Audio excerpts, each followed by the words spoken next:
Assalamualaikum warahmatullahi wabarakatuh. Selamat pagi, siang, sore, dan malam untuk kita semua. Sebelumnya perkenalkan, nama saya Fitri Rahmadini Putri Pramono dari TRO Angkatan 25 dengan NIM 3 digit terakhir 046. Di sini aku akan melanjutkan dari video yang sebelumnya tentang bagaimana cara belajar pemrograman dari dasar. Kali ini kita akan melanjutkan dengan belajar apa itu variabel dan bagaimana cara pengoperasiannya. Langsung saja, sebenarnya apa sih itu variabel dalam pemrograman? Dalam pemrograman, variabel adalah suatu nama yang diberikan untuk sebuah lokasi penyimpanan atau memori di komputer. Lokasi penyimpanan ini digunakan untuk menyimpan suatu nilai, suatu seperti angka, teks, atau jenis data lainnya. Analogi sederhananya itu seperti bayangkan variabel itu adalah sebuah kotak dengan label. Nah, kotak ini dapat diisi dengan berbagai macam benda atau nilai.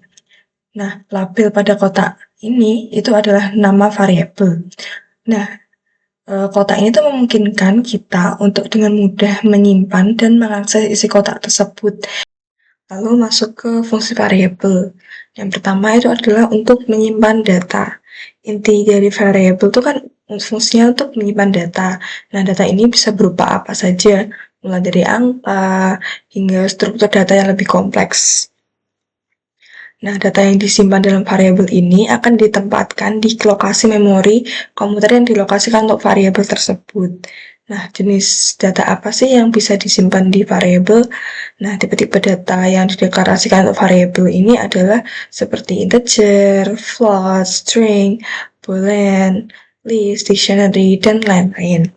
Terus fungsi yang selanjutnya itu adalah untuk mengubah data. Sifat dinamis suatu variabel itu adalah kemampuannya untuk mengubah data yang disimpan selama program berjalan. Nah, proses pengubahan data ini untuk cukup memberikan nilai baru ke variabel menggunakan penugasan yaitu tanda sama dengan. Terus selanjutnya itu adalah menggunakan data kembali. Nah, efisiensi dan reusabilitas variabel itu adalah memungkinkan variabel untuk menggunakan datanya berkali-kali. Jadi lebih mudah lah dipelihara mengacu pada nilai dari variabel itu sendiri. Nah, selanjutnya kita masuk ke tipe-tipe data yang akan kita gunakan dalam pemrograman kali ini. Yang pertama itu ada data string. Tipe data string ini adalah yang bisa digunakan untuk menyimpan karakter. Karakter dapat berupa huruf, angka, simbol, spasi, dan karakter khusus lainnya. String biasa digunakan untuk merepresentasikan teks. Terus yang kedua itu ada tipe data number. Tipe data number ini digunakan untuk menyimpan nilai numerik. Ada dua jenis utama tipe data number. Yang pertama itu ada integer atau bilangan bulat. Tanpa desimal, contohnya itu ada 10, min 5, 0, dan juga 1000. Terus yang kedua itu ada floating point atau float, yaitu bilangan desimal. Contohnya itu ada 0,14, min 2,5, 0,0, dan 1,75. Terus yang terakhir itu ada tipe data boolean. Tipe data boolean atau bool ini tipe data yang hanya memiliki dua nilai, yaitu true atau benar dan juga false atau salah. Boolean digunakan untuk merepresentasikan kondisi atau status yang dapat bernilai benar atau salah. Boolean sering digunakan juga dalam pernyataan kondisional kayak if else dan perulangan atau loop untuk mengontrol suatu alur program. Nah, setelah tahu apa itu tentang variabel, mari kita implementasikannya ke dalam suatu project. Nah, kali ini kita akan membuat project yang namanya Steady Calculator. Nah, di sini aku udah membuat programnya, dan di sini aku akan jelaskan apa saja yang ada di dalam program tersebut.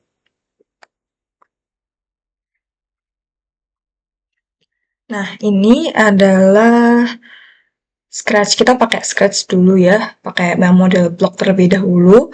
Terus kita Lihat ini sudah ada blok yang sudah tertata, yaitu judulnya adalah Study Calculator.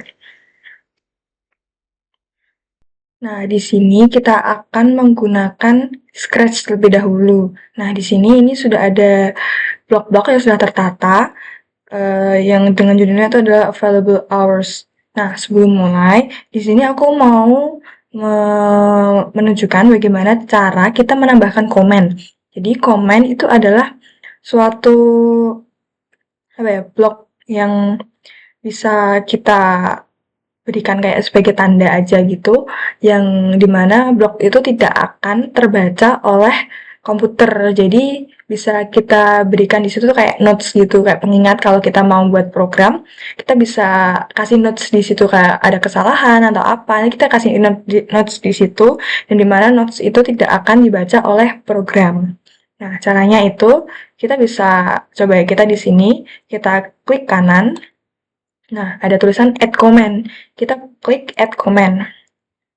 Nah, kita pindahkan dulu bentar. Sini. Kita bisa tambahkan apa aja kayak contohnya ya di sini kan kalau aku mau bikin ini program ini available hours kita tiap hari. Nah, kita bisa kasih tanda nih, kita mau bikin variabelnya tuh apa aja, waktu apa aja. Nah, yang pertama kita bisa kasih kayak ini, di sini ada sleeping hours. Terus yang kedua itu ada working hours. Terus yang ketiga itu ada weekend relaxing hours. Nah, gitu. Terus kita bisa tutup.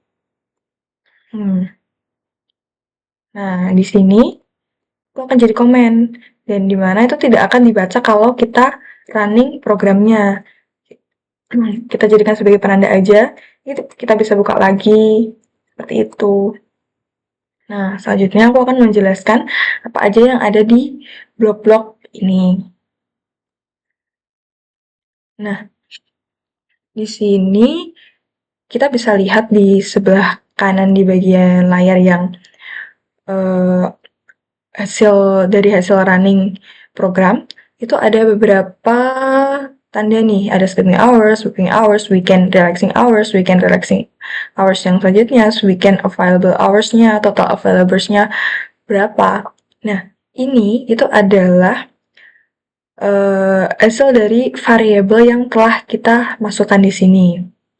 Nah, variabel tuh ini, yang ini, sleeping hours, answer. Nah, di sini kan kita tanya ya, how many hours do you sleep per day? Berapa lama kamu tidur tiap hari? Terus, kalau kita mau bikin pertanyaan lagi nih, otomatis kan jawaban dari pertanyaan yang pertama ini tuh gak akan kesimpan dong.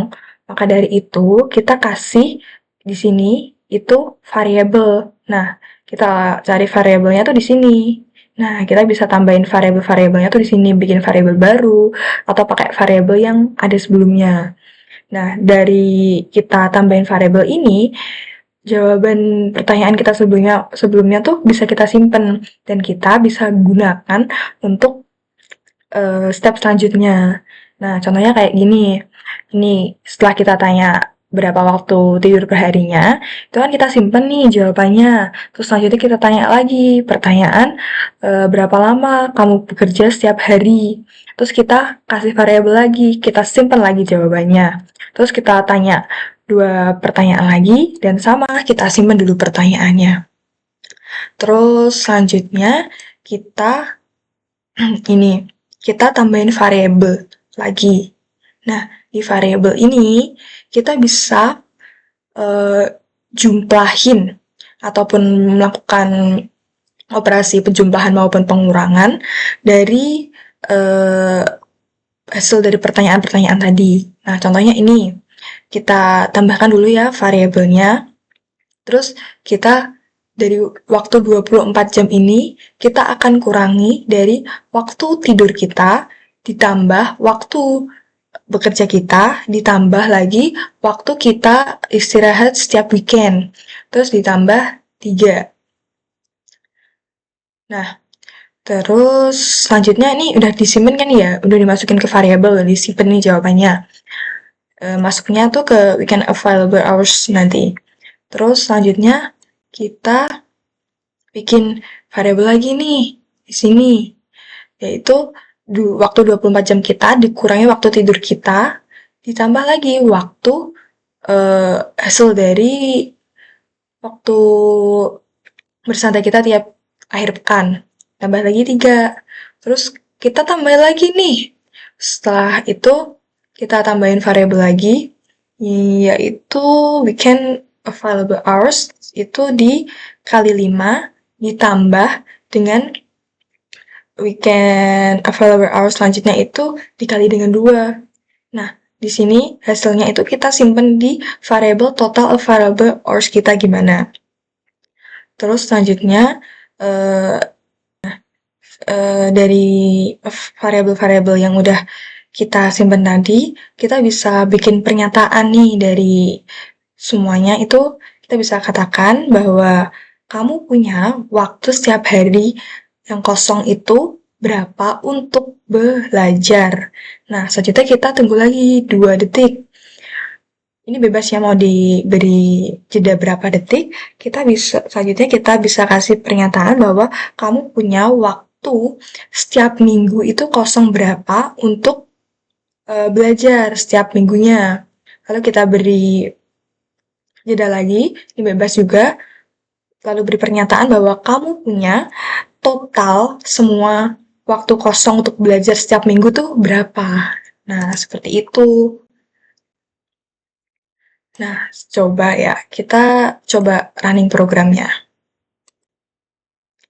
How many hours do you sleeping per day? Contoh kita kasih waktu tidur 6 jam. 5 jam aja. Terus, berapa lama kamu bekerja setiap hari? Kita kasih deh 6 jam. How many, berapa lama kamu punya waktu buat kamu tuh pengen waktu rileksnya tuh berapa lama? Kita kasih 2 jam. Selanjutnya pertanyaan tuh berapa lama per minggu kamu pengen ada waktu santai? Tadi kan kita 2 jam dikali 7, kita pengen 14 jam contoh. Nah, selanjutnya ini udah ada dari hasil perhitungan tadi, jadi punya 44 waktu belajar tiap minggunya. Seperti itu kalau menggunakan Scratch. Nah, selanjutnya kita akan coba menggunakan Python. Cukup mudah ya kalau untuk menggunakan Scratch ini karena tinggal memasang-masangkan bloknya saja. Jadi nanti yang kita akan coba buat ulang dari awal itu adalah dari Python-nya saja. Nah, di sini kita akan coba untuk membuat program available hours ke dalam Python. Nah, kita akan membuat new program dulu. Nah, kita pilih yang Python. Kita kasih nama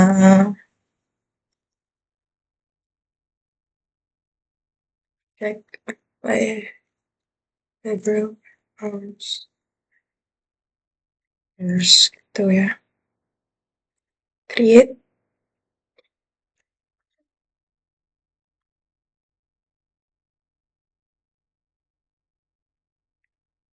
Nah, sudah ini kita pilih tambah tools dulu. Kita stretch main page ini. Nah, di sini kita akan mulai ya. Nah, sebelum memulai membuat codingnya, di sini seperti yang tadi, kita akan menambahkan komen terlebih dahulu sebagai alat bantu atau catatan sebelum kita memulai membuat codingnya. Nah, cara untuk membuat komen di Python ini seperti ini. kita bisa berikan tanda pagar. Nah, lalu ketika ask the user for sleeping hours, working hours, and relaxing hours. Nah, udah ya. Terus, selanjutnya kita mau tambahin lagi nih eh, komennya, yaitu kita tambahin coba jumlah lanjut berapa waktu luangnya.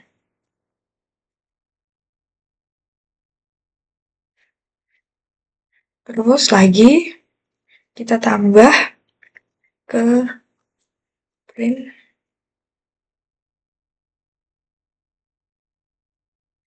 available hours. Nah, kalau udah nambahin komen kayak gini, itu tuh nggak akan dibaca oleh program. Jadi kita bisa jadikan sebagai penanda aja gitu. Nah, lalu kita mulai. Sini, seperti biasanya, kita mau bikin variabel dulu kayak yang tadi. Nah, cara buat variabel di Python itu, kita ingat nggak tadi ada beberapa tipe data yang bisa kita gunakan. Nah, di sini kita akan pakai float. Kenapa kita pakai float? Karena di float ini kita bisa menggunakan angka-angka desimal.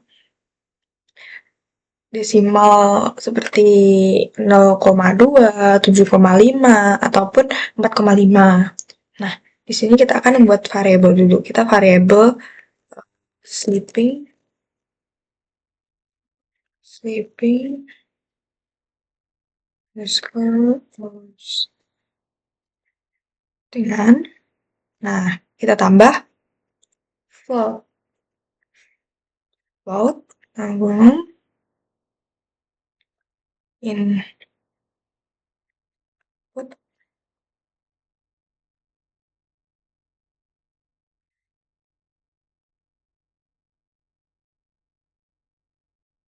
input,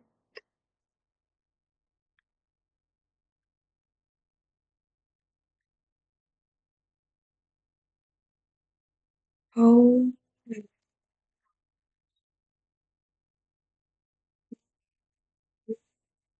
sleep every day.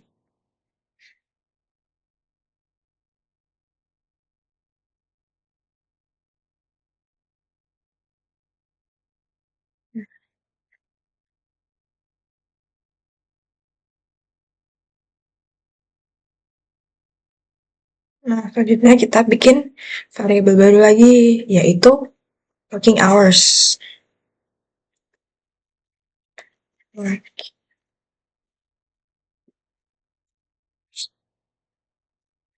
Seperti tadi, sama dengan fluff input, terus how many hours do you work per day, including commute.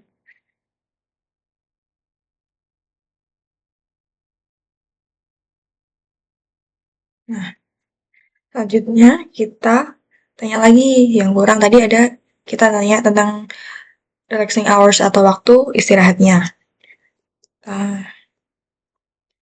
Relaxing hours. Work.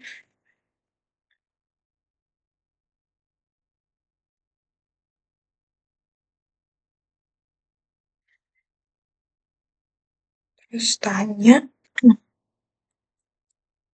how many hours unit to the members per weekend, per weekday.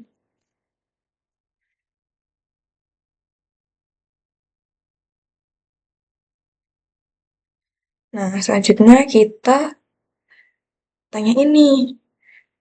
Kan ini weekday ya. Nah, kita tanyain selanjutnya berapa waktu yang dia pengenin di pas weekend. Sama kayak tadi, flexing hours.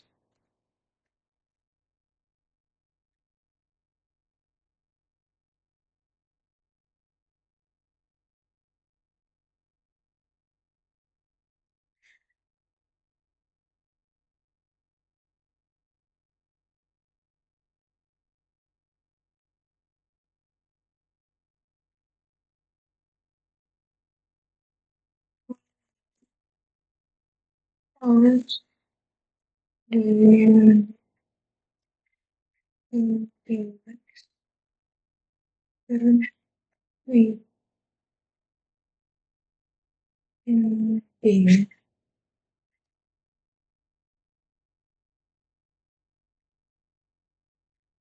Nah, udah nih. Nah, udah kan kita udah siapin semua variabel yang kita butuhkan. Nah, selanjutnya kita akan masuk ke operasi-operasi perhitungan apa aja yang kita butuhkan. Nah, pertama kita itu tanya, maksudnya kita akan jumlahkan dulu, operasikan waktu dia kosong tiap akhir pekan itu berapa.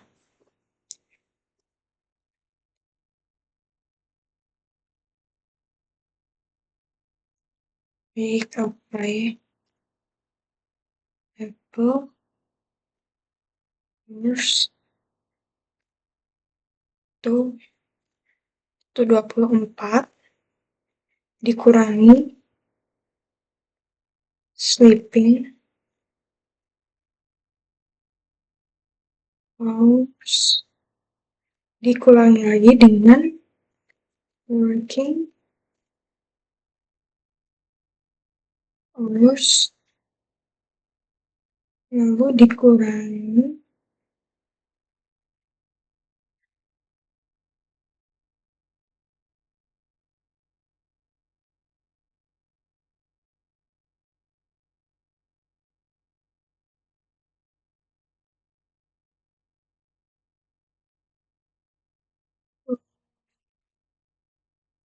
dan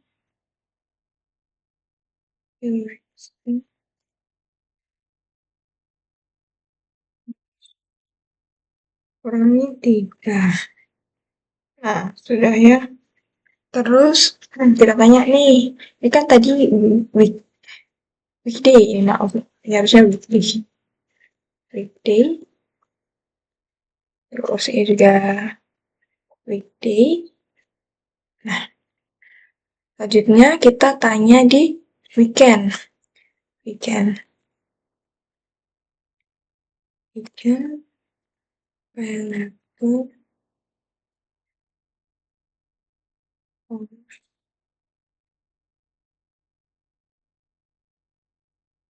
kan 24 waktu 24 jam dikurangi sleeping hours kurangi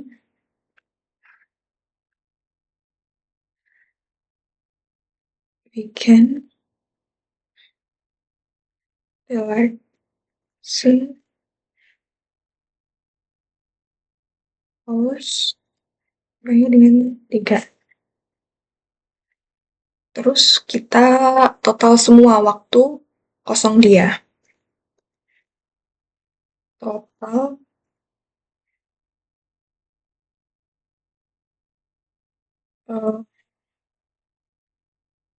relative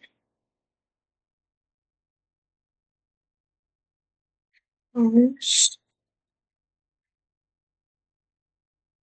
to weekend Dari weekend sampai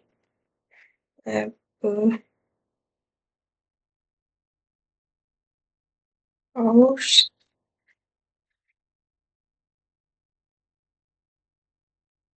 kali 5 ditambah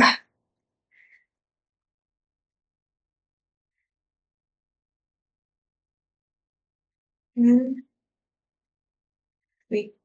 Oh tadi harusnya weekday, sebentar nanti saya ganti. Weekend variable hours kali 2. Karena kita kosong seminggu itu ada 2, Sabtu dengan Minggu. Ini kita ganti dulu harusnya weekday. Nah, udah ya, kita udah siapin semua eh, operasi yang kita butuhkan. Terus selanjutnya kita ada ke gimana kita memberikan output jawaban dari program ini. Print ya, kita print.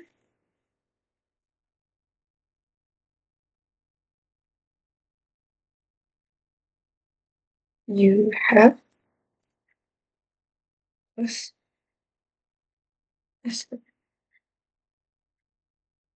available course plus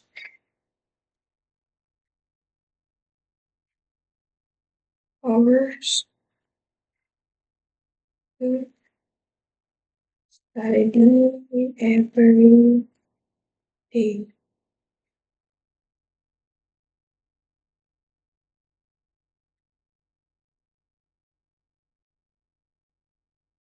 Selanjutnya kita print juga.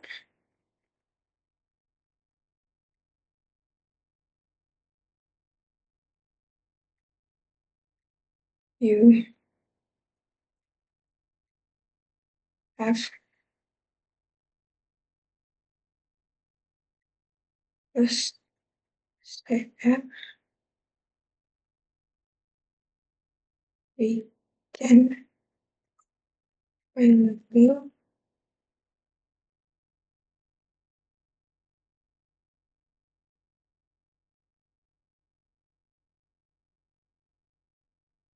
file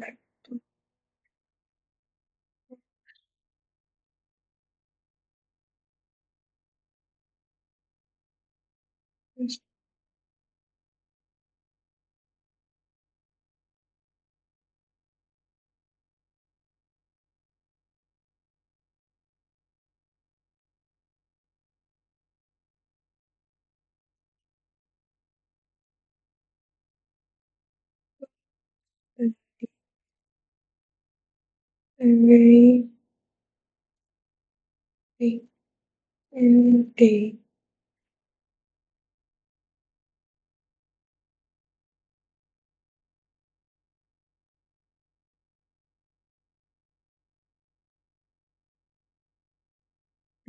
Yang tadi ya,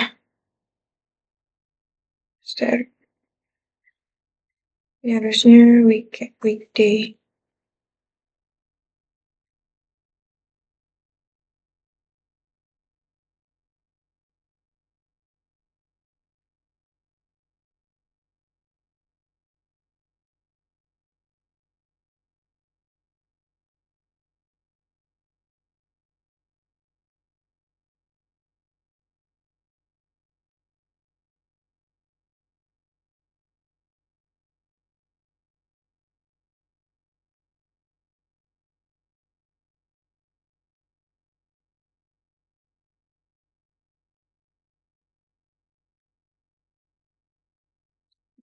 Kita print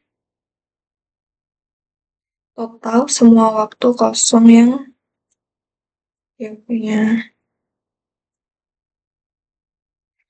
In total, you have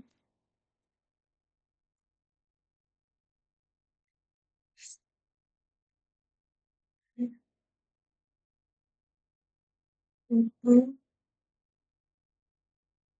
Variable hours.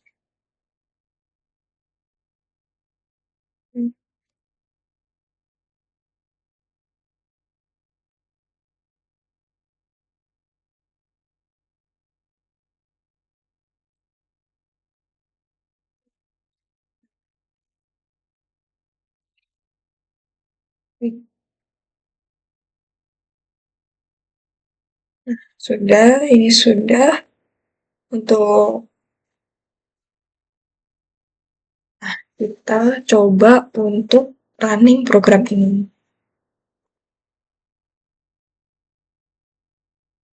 Nah, kan ada kesalahan di sini ya. Jadi, ini ada keterangan juga kesalahannya itu di mana di line 20 di bagian sini. Nah, kita coba benerin terlebih dahulu. Oh, ini ada lebih space. Nah, kalau setelah dirasa sudah benar, kita coba untuk running ya. Lama kamu hari 6, 7, ya, 3 kali 7, 21. Nah, ini sudah ada totalnya. Kamu punya waktu 5 jam buat belajar. Terus kamu punya waktu kurang dari 6 jam buat belajar tiap akhir pekan. Dan totalnya kamu punya waktu belajar tuh 13 jam tiap minggunya. Nah, seperti itu kurang lebihnya buat program ini yang di Python. Nah, sepertinya segitu saja yang bisa saya sampaikan untuk tugas kedua ini tentang variabel dan cara pemrogramannya. Terus, jika ada salah kata mohon dimaafkan, jika ada kurangnya juga mohon dimaafkan. Wassalamualaikum warahmatullahi wabarakatuh.